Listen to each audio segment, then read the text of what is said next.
Hi friends, welcome to Lux Kitchen. நம்ம இன்றைக்கி என்ன ரெசிபி செய்ய போகிறோம் அப்படின்னா, கருப்பு எள்ளை வச்சு லட்டு தாங்க செய்ய போகிறோம்.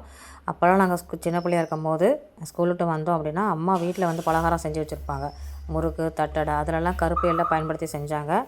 இப்போ நமக்கு வந்து நிறைய பேர் ஒர்க்கெல்லாம் போகிறனால செய்யலாம் நேரமே இல்லை.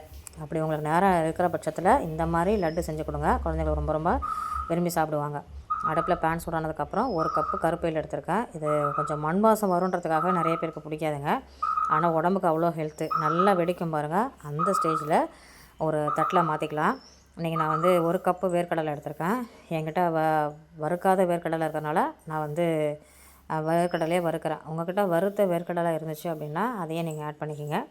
அதையும் நல்லா வறுத்து ஒரு பிளேட்டில் மாற்றி ஆறட்டும். இதுக்கு தேவையான வெல்லத்தை சீவிட்டு வந்துடலாங்க. இன்றைக்கி நான் 1/2 கப்பு வெல்லம் எடுத்திருக்கேன். உங்களுக்கு கொஞ்சம் கூடுதலான இனிப்பு சாப்பிடுவீங்க அப்படின்னா இன்னும் கொஞ்சம் கூட நீங்கள் வெல்லம் ஆட் பண்ணிக்கோங்க. இந்த 1/2 கப்பு வெல்லமே கரெக்டாக இருந்ததுங்க. வேர்க்கடலை நல்லா ஆறிடுச்சு. தோலை அருமை பண்ணிட்டு வந்துடலாம். இந்த மாதிரி குழந்தைங்களுக்கு நீங்கள் ஈவினிங்கில் ஸ்நாக்ஸ் செஞ்சு கொடுங்க. கண்டிப்பாக விரும்பி சாப்பிடுவாங்க. ரொம்ப ரொம்ப ஹெல்த்து, ஆரோக்கியம் சிறந்ததுங்க. நம்ம இப்போ நல்லா எள்ளெல்லாம் ஆறிடுச்சு. மிக்ஸி ஜாரில் மாற்றி அரைச்சிட்டு வந்துட்டோம். ஃபஸ்ட்டு எள்ளை அரைச்சிக்கோங்க. அதுக்கப்புறம் அதே மிக்ஸி ஜாரில் நம்ம வேர்க்கடலையும் வச்சுருக்கோம் இல்லையா வெல்லம், அதையும் ஒன்றாவே கொட்டி அரைச்சிக்கலாங்க. சூப்பராக இருக்குங்க ஈவினிங்கில் ஸ்நாக்ஸு. அப்போல்லாம் எங்கள் அம்மா வந்து உரலில் கொத்தி தருவாங்க. அவ்வளோ டேஸ்ட்டாக இருக்கும் சாப்பிட்றதுக்கு. இப்போ தான் நம்ம மிக்சியில் அரைக்கிறோம். எங்கள் அம்மா ஞாபகம் தான் வருது இதை செய்யும் போதெல்லாம். நல்லா கையால் நல்லா மிக்ஸ் பண்ணிவிட்டு ஒரு பிஞ்சு சால்ட்டு கூட ஆட் பண்ணிக்கலாம். நான் இன்றைக்கி அதை ஸ்கிப் பண்ணிட்டேன்.